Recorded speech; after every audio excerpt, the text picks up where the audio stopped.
Bonjour frères et sœurs. Aujourd'hui, nous continuons notre exploration dans le livre de l'Ecclésiaste. Notre exploration avec notre guide Coalette, qui examine ces cavernes et ces tunnels bien ténébreux. Tout ce qui se passe sous le soleil qui semble si troublant et difficile à bien saisir. Parce que c'est du rével, c'est insaisissable. Et c'est correct comme ça. Depuis le début du chapitre 4, nous avons vu Coalette parler de qu'est-ce qui est mieux. Mieux vaut. Se rappelant bien sûr que c'est des choses qui vont aider cette vie sous le soleil. C'est pas un appel au salut ici, c'est un appel à pouvoir faire du sens de la vie présentement, mais que ultimement, bien sûr, comme on sait, il veut nous amener à regarder qu'est-ce qui est après, qu'est-ce qui est par-dessus le soleil, l'éternel. Mais là, pour tout de suite, il continue à juste explorer la réalité terrestre. Et là, il va regarder la politique. Il a regardé l'oppression, la jalousie dans le travail, la communauté, et là, il va regarder la politique, qui est quand même un peu à propos quand on considère tout ce qui se passe présentement, non seulement aux États-Unis, mais partout dans le monde. La politique, les dirigeants, qui font bien, qui font mal, c'est vraiment à propos. Donc, le texte de Coalette frappe très dans le mire pour nous maintenant. Comme je dis, il veut nous présenter qu'est-ce qui est mieux. Pas la réponse ultime, mais qu'est-ce qui est mieux. On va regarder les versets 13 à 16. C'est un court passage et ça nous présente une parabole de royauté un peu compliquée. Je dirais même que la plupart des commentateurs ne sont pas prêts à être dogmatiques sur qu'est-ce que ça veut dire. Donc je ne vais pas l'être non plus. Mais je commence de lire entre les lignes et voir où est-ce que cet auteur, Coalette, probablement Salomon, a essayé de nous enligner. On commence au verset 13. Il dit: Mieux vaut un enfant pauvre et sage qu'un roi vieux et insensé qui ne sait plus écouter les avis. Ceci devient un peu le fondement de tout son argument. Le reste de la parabole doit être compris sous l'angle de qui vient de nous donner au verset 13. Cette idée de un enfant pauvre, mais sage, qui peut devenir roi, que le roi qui est vieux et insensé, mais qui vient d'une bonne royauté, qui vient d'une famille royale. Déjà en partant, c'est un peu ridicule l'idée que quelqu'un qui vient de la pauvreté pourrait devenir un dirigeant. Pourtant, c'est là qu'il va nous enligner.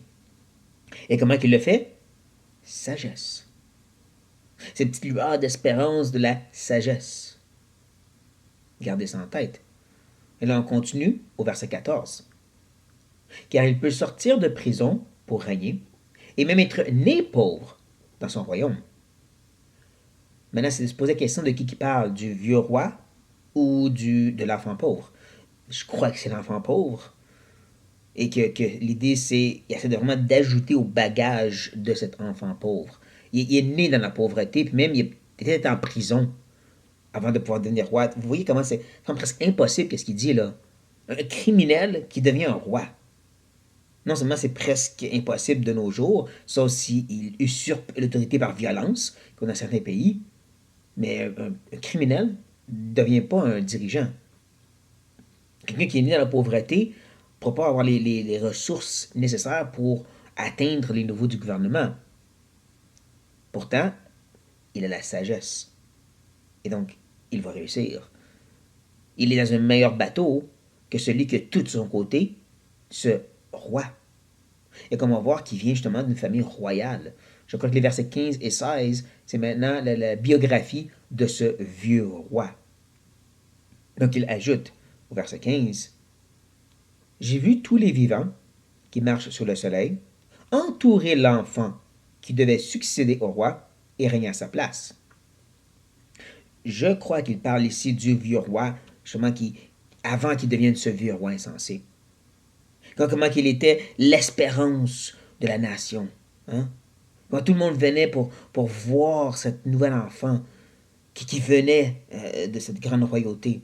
Et si, on essaie pour un instant de se mettre dans la peau que c'est Salomon qui parle. Comment les gens du temps de Salomon étaient à leur summum.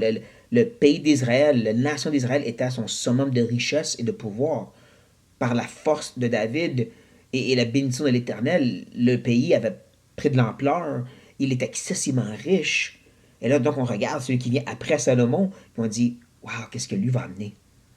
Elle va-t-il encore plus grandir nos limites, nos bordures? Va-t-il faire rentrer encore plus d'or dans le pays? On regarde avec espérance celui qui va succéder au roi. Et là, il continue au verset 16. Il n'y a point de fin à tout ce peuple. Hein, les gens qui viennent le voir, cet enfant. À tous ceux à la tête desquels il était. Il ajoute, et toutefois, ceux qui viendront après ne se réjouiront pas à son sujet. À ce point-ci, je crois que ceux qui viennent après, c'est justement ceux qui vont voir la royauté de ce fils, qui devient ce vieux roi insensé. Celui qui va tout gâcher.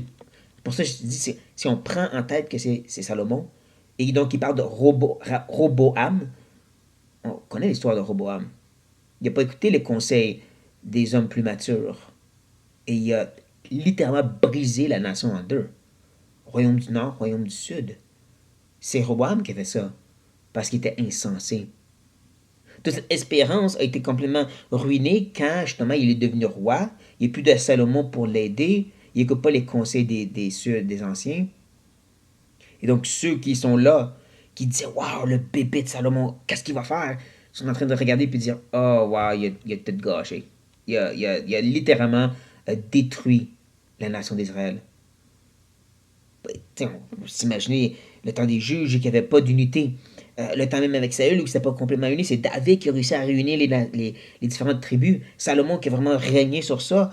Puis à un instant, crac, brisé en deux par cet homme Roboam qui était insensé. C'est ceux qui ne se réjouissent pas. Et c'est pour ça qu'il termine en disant car c'est encore là une vanité la poursuite du vent.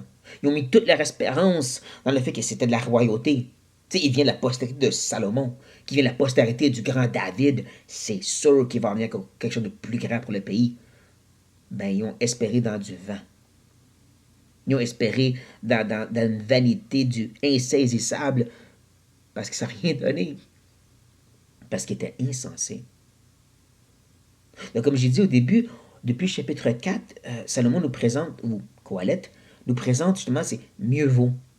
Il y en a 4. On l'a vu lorsqu'il a parlé de l'oppression. Il a parlé de comment les gens souffrent, puis il n'y a personne pour les aider. Puis il dit, ben, c'est mieux donc de jamais né, jamais voir ou expérimenter cette oppression. Ensuite, il a parlé de la jalousie qui provoque et qui excite les gens à travailler jusqu'à s'essouffler. Ah, c'est de saisir à deux mains que du vent. Mais c'est mieux donc, mieux vaut d'avoir juste la pompe, juste le nécessaire, puis le repos qui vient avec. Juste de pouvoir bien vivre, je dis bien, pas survivre, mais bien vivre sur la terre, que de courir après du vent. Ensuite, il a parlé de cette idée de la solitude. Hein, celui qui travaille si fort pour bâtir, mais ultimement, il laisse à personne. Pourquoi il fait ça? Quand il va mourir, d'autres vont le prendre. Il est mieux de faire partie d'une communauté qui peut partager avec eux. Hein, d'avoir des business partners, des gens à ses côtés. Au moins, il partage la richesse, mais il va avoir quelqu'un pour en prendre soin après. Il ne fait pas ça pour rien. Mieux vaut avoir cette communauté. Et là, il regarde à la royauté. Et dans un temps où est-ce que la royauté se propageait de père en fils. Dans la famille royale, comme on peut voir en Angleterre, de génération en génération.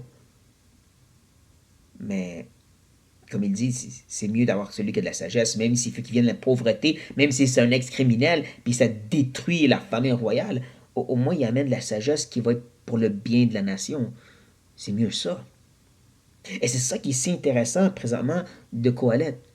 Parce que depuis le début de cet écrit, il nous tirait des deux côtés avec l'idée de la sagesse. Ou est-ce que d'un côté, il la présente comme étant pas nécessairement mieux, pas mieux que la folie.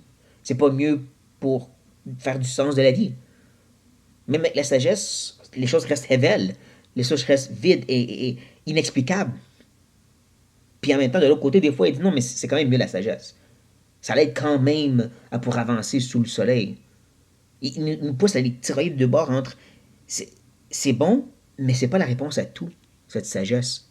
Ou non, on pourrait dire la connaissance biblique, si vous préférez en tant que chrétien. D'avoir toute cette information biblique, c'est pas la réponse à tout. Dieu, c'est la réponse à tout. C'est là, ultimement, qui veut nous emmener. Tu peux avoir grandi d'une bonne famille chrétienne, tu peux avoir tout ce qu'il te faut, mais tu peux quand même finir par saisir que du vent. de ne pas faire du sens.